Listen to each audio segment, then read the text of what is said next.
If you know where Squarecircle this code. title screen will lead you, well, you are officially in the same boat as the boomers. Now, for those who don't know, watch as we get into the greatest title opening sequence ever. Oh yeah, now that's a real bop right there.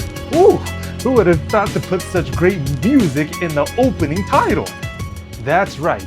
Today we are talking about the Heli Attack series, most notably the absolute cinema, that is Heli Attack 3, the absolute peak of flash game action.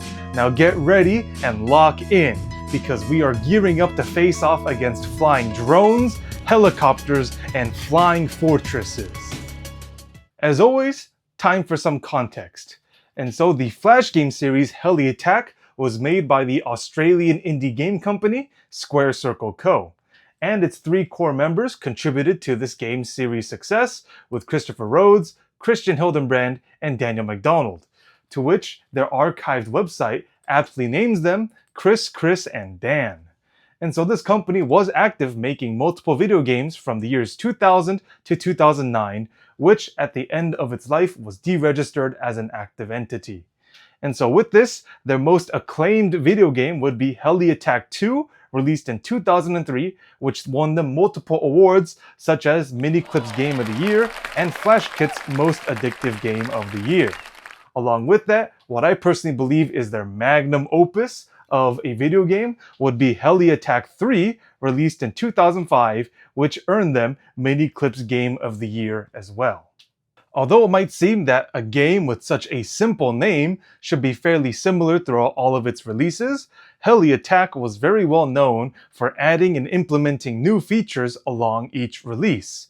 But to back this all up, the main premise to the Heli Attack series is that you control an unnamed super soldier who is kitted up with different weapons, and you must be able to fight against the enemy helicopter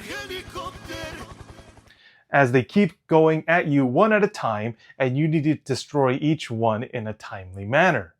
So, to go through the progression of the games that we learned to love is first with Heli Attack 1, although it was seen as the most primitive of the Heli Attack series, was that the basics were already there.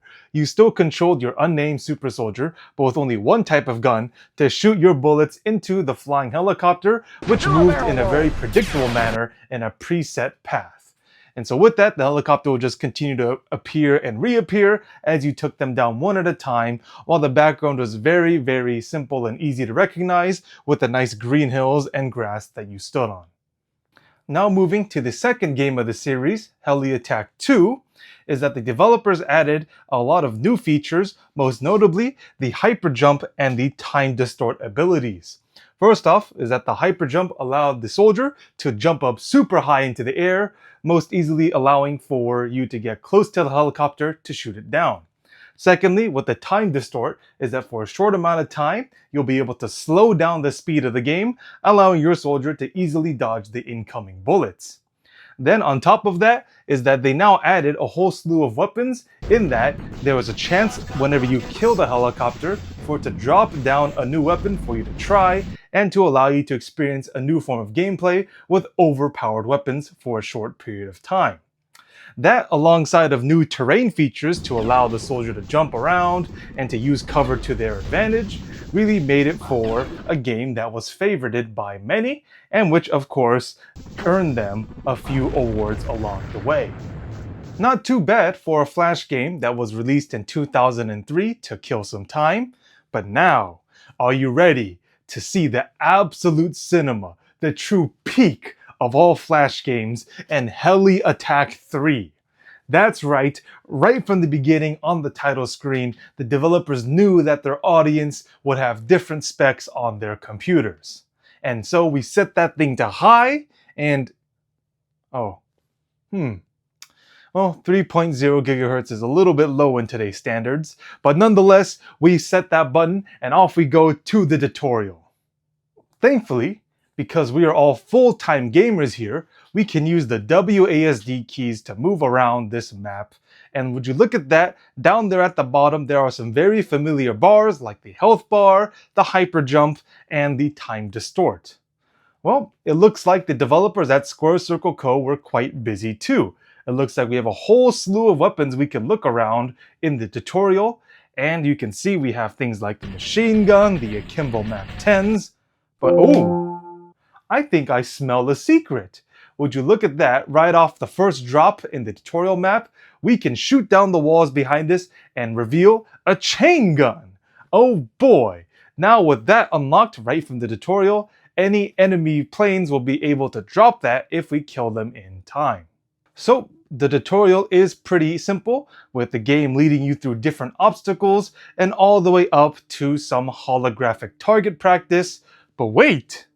But what if you held on to the time distort with the shift key and held spacebar for the hyper jump and set your character all the way to the top? And would you look at that? We have revealed the second secret of the game, which is the flak cannon. I'd say that's a pretty good gun and a very nice unlock for us to do even before we actually have to face some real enemies. Once you clear the boxes blocking your way, the game will give you one last pointer, which might be helpful depending on your style of play, is that if you hold down the spacebar and press the Q or E to swap the weapon, this time you'll be able to swap the type of time distortion ability that you have. So either it will be the time break or the time rift options, whichever way that you see it will allow your character to charge up a number of shots while time seems to slow down on the other end, and then release it to slew out all of the shots at once into a mighty barrage against your enemy. Notably, this time rift ability will need for you to destroy more enemies before you fill that bar back up to use that ability again. But in either case, it looks like we're ready to start the game. As the mission file suggests, we'll be sent to the corner of Siberia, and when we hit that start button, our character will parachute down onto the snowy landscape. And here, we are introduced to the first real enemy of the game, the drone. That's right. And so, if this is the first time that you're playing through this game, you'll be starting with just the pistol and the knife. Thankfully, just like all good action movies, this pistol has a bottomless magazine. So all you need to do is hold left click and you'll be shooting out bullets with no problem at all, in which this drone is very easy to take down. And so with stage 1-1 being our mission, the game only requires you to kill 6 of them before advancing forth. And would you look at that, the mission has been complete without any problem, and the game tells us that we have unlocked a new weapon, the bow and arrow, in which it calls it a primitive weapon. It does good damage but is hard to aim. But with it having infinite ammo, that weapon will now be in your loadout for the rest of the game. Moving forth to stage 1-2, it seems like the level is quite similar, but just with a different floor plan. But also, it looks like there are some enemies on the floor as well. Thankfully, they do no damage and are most often used for you to refill your time distort or time rift abilities, whichever one that you chose, so that by killing them, you can refill that bar when it gets low. But this time, the game will have us kill 9 of the drones before moving forward, and you'll complete this mission, and the game will give you nothing? Oof, seems like they're being really stingy about their unlocks. Well, it turns out this is where the chain gun should be, but because we're such smart gamers, we've already unlocked that back in the tutorial. Now, stage 1-3 has us kill 12 drones for us to advance, but would you look at that? I think that's another secret. So if you press down the S key to crouch and the spacebar key at the same time, you will dip down to the next level. Then by getting rid of some of the terrain that is in the way, you will collect the spark plug weapon. Pretty interesting. And so the game calls it a gun that shoots 2 sparks which do equal damage. And the game will give you 30 rounds every time that is collected. So from here on, and there's a chance in which an enemy killed will give you that gun, and it's a pretty good gun with a nice rate of fire. But once you kill the actual 12 drones that the game requires you to do, you will unlock the double shotgun, in which the game calls it the super shotgun. Shoots 8 bullets at once with heavy spread. Sounds pretty nice, but in my personal opinion, isn't the greatest of guns, as the spread is indeed quite large, and even the damage output, even if you do get close, isn't exactly the greatest. Now it is onwards to stage 1-4, in which the game will introduce us to a new enemy known as the standard helicopter. And for something like this, it is notable that this helicopter now is going to be much more agile, much more tankier, and will shoot down more bullets on us as well. Something that we'll have to get used to, as I'm sure we'll see this guy plenty more. But the first time that we get to meet him is that we get a map that is very easy for us as a player, as it simply just dips down and upwards without any need to jump.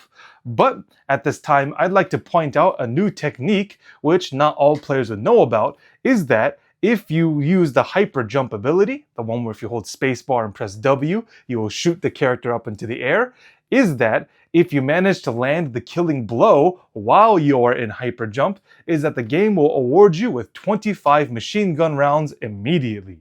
Pretty good, as you can stock that up all the way through the run until you really need it later on. Along with that, I personally would advise that you can get used to using other weapons on this stage, such as the 25 grenades that the game awards you every time that you start a new round. So, on top of that, you'll be going along this map looking and trying to get rid of this guy for 6 helicopters that we need to destroy. But oh, would you look at that? Something dropped that doesn't look like a weapon to us. Well, it turns out that one specifically is the invulnerability aura, in that for the time that you see on the right side displayed as a bar, is that you will take no damage at all during that time. That, along with the 2 other auras that are available, which will be the triple damage and the time sink, of course the latter being one where you can use the time distortion ability for as long as the aura stays up. All these ones will be quite helpful for you to further along your run on whichever stage that you receive them. But with that, once you destroy all 6 of those helicopters, you will then receive the next unlock, which will be the sniper rifle, in which the game calls it a super accurate weapon with a laser sight, almost impossible to miss with. Now that's enough of that. Let's move forward to the next stage and the new zone, which the game will take us down to South America to face the helicopters in the jungle. But as you can see here with stage 2-1, we need to face off against the standard helicopter again, but we need to take down 8 of them to advance. Now it looks like there isn't really anything much difference to note with the last time that we've met this helicopter, so it will be pretty easy for us to remove all 8 of them, and then the game will tell us that we've unlocked the Drunken Launcher. Is that a real name? Well, whatever. The game will call it firing 3 drunken rockets that fly around randomly. Very hard to aim.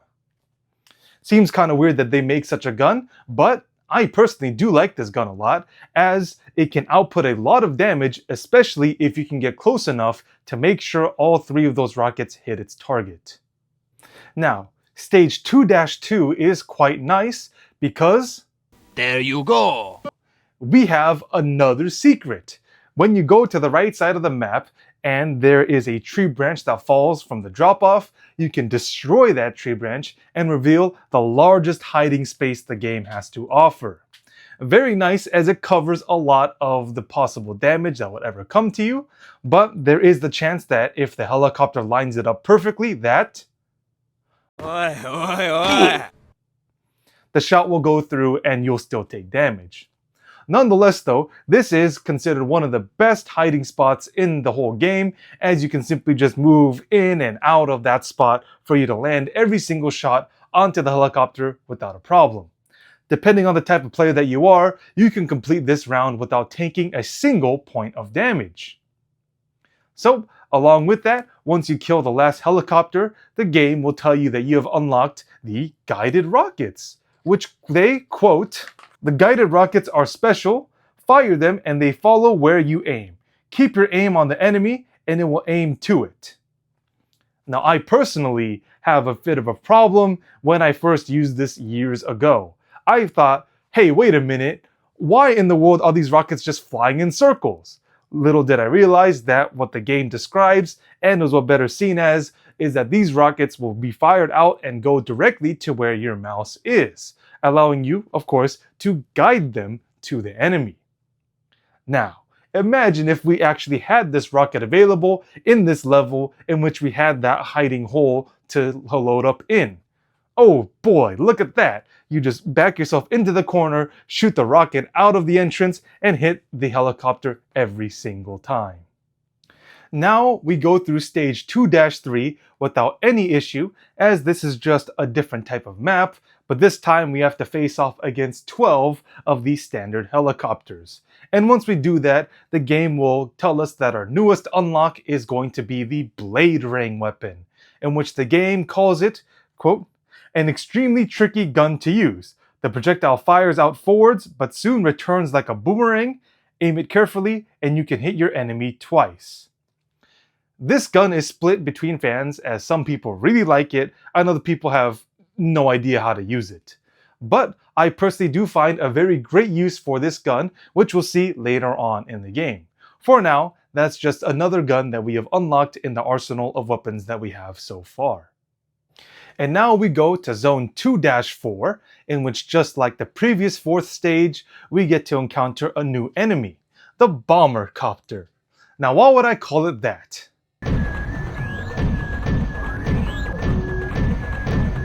Oof!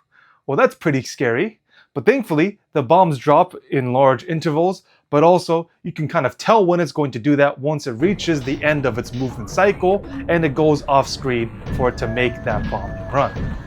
But in either case, this map is quite easy for us, as with all 4th level stages, in that the map allows us to run around quite easily without any problem and have us take down 6 of those helicopters without much of a problem.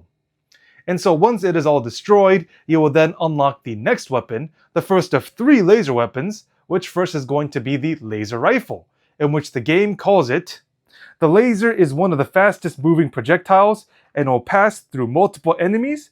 It can do its damage multiple times to the same enemy. Very nice. Now it is time for us to get into the 3rd area, which in my opinion truly encapsulates all that Heli Attack 3 has to offer. First and foremost, it looks like we're going to the Red Canyons of North Africa, and we drop down once more to meet our old friend, the drone, in which we have to destroy 12 of them to advance. But oof! What is that? It looks like there are walking robots which now can shoot bullets at you. Thankfully though, they only shoot in horizontal fashion, but those are still more bullets for us to dodge on top of the one the drone will send down. Thankfully, with us being complete experts now at being able to handle drones, this should be an easy task. But look, there's going to be a hidey hole on the right side for us to take cover. Well, I personally would say that this is the worst of the hiding positions because we are open to the walking robot to just take an easy shot at us, and we have no way of dodging the drone if it lines up a perfectly angled shot.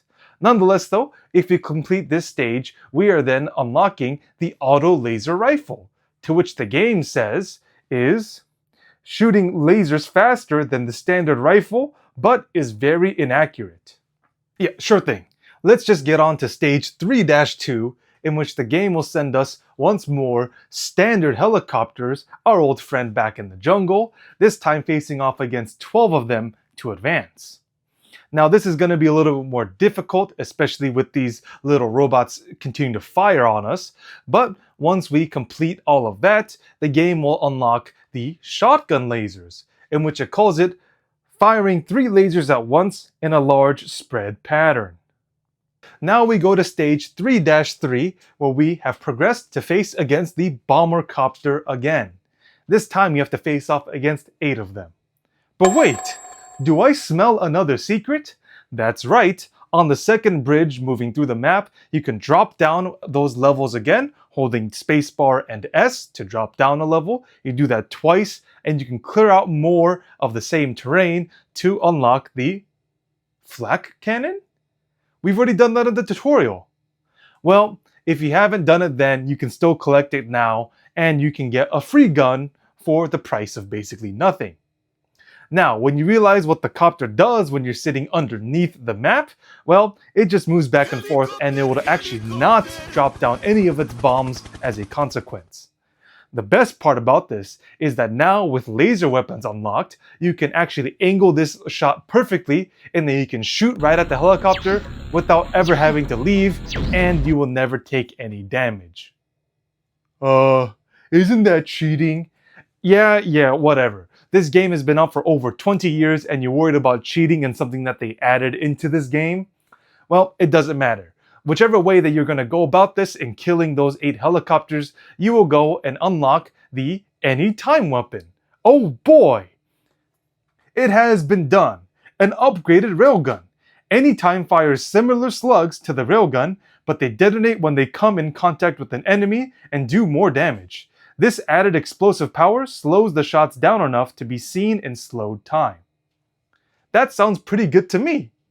Except the fact that it has a really bad reload time. It says here of 4.6875 seconds. And unfortunately, the game does not have you reload any weapons when they are put away. Now it is time for 3-4 and... Huh? Are you ready to face the strongest helicopter? Ow! Yeah, that's right. Meet the boss copter. The biggest, the baddest of all the helicopters in this entire game, in which it starts out by...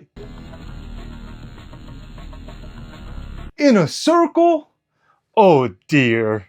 Yeah, you're going to have to use some sort of time distortion ability just to dodge it and not take a large amount of damage.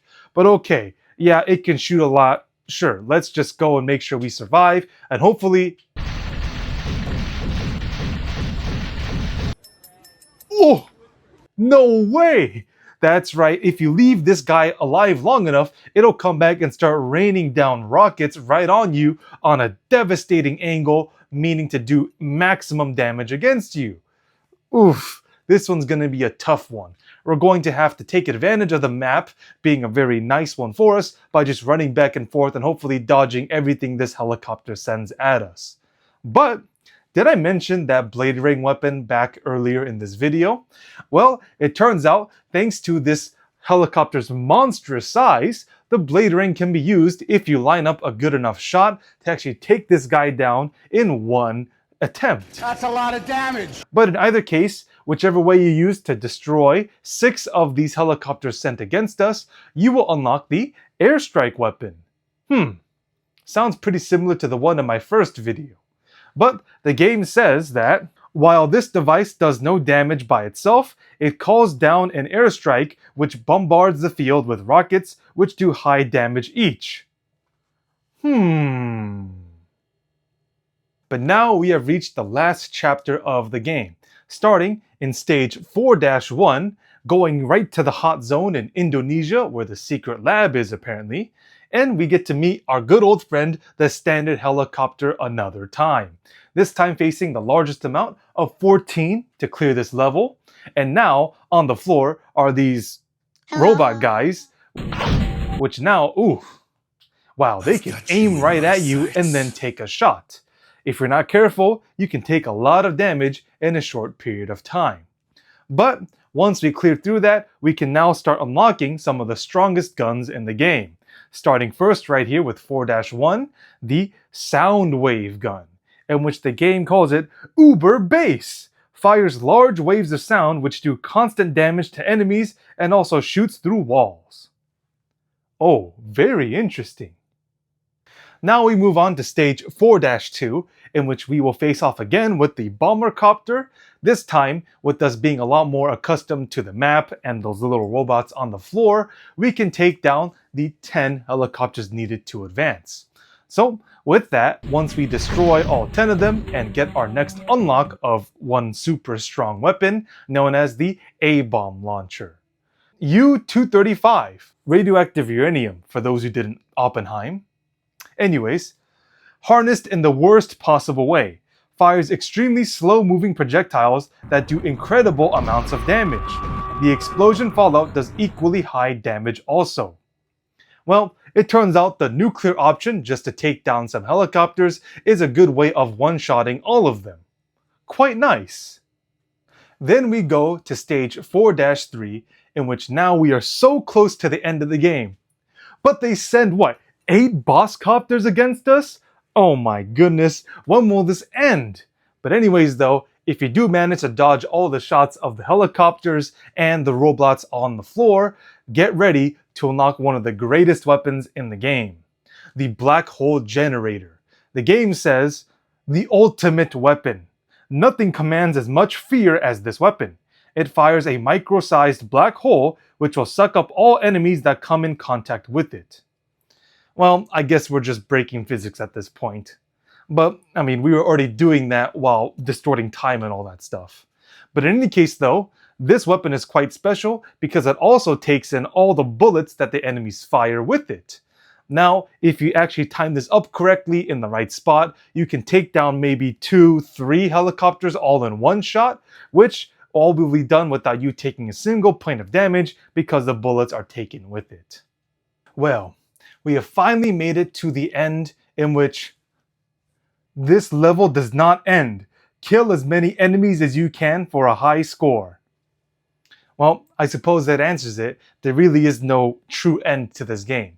But nonetheless though, Zone X, as they like to call it, does perform the task of having you take down as many boss copters as humanly possible before you meet your untimely end, which is a good place for you to unload all of your weapons that you've collected so far on this run. Now, I personally have taken down 33 boss copters in one life, but that is going to be a high score in which you will have to take down on your own time. But that will about do it for all of Heli Attack 3's gameplay, as well as many of the secrets in which you can unlock. And for me, this game holds a special place in my heart because of just how many times as a little kid I had no clue as to really how to get past even just the standard helicopters, as I didn't have the brain power to be able to dodge those attacks as well as being accurate at the same time. I know in my memory is that my parents didn't like this game because there was too much blood, guns, and violence, but there was such a thrill to it knowing that I had such insurmountable odds fighting against those helicopters up in the air that there was an odd sense of duty taking down those enemies one at a time. Just like before, I'll be live streaming this game on Tuesdays and Thursdays on my Twitch channel, along with other Flash games that I've previously talked about, and in this case, trying to see just how many boss copters I can destroy in a single run. But in any case though, I hope that you enjoyed my ramblings about one of the Flash games which I would say has the best soundtrack, as well as giving me a sense of duty taking down those helicopters. So I will see you again next week, and as always, thank you very much for watching.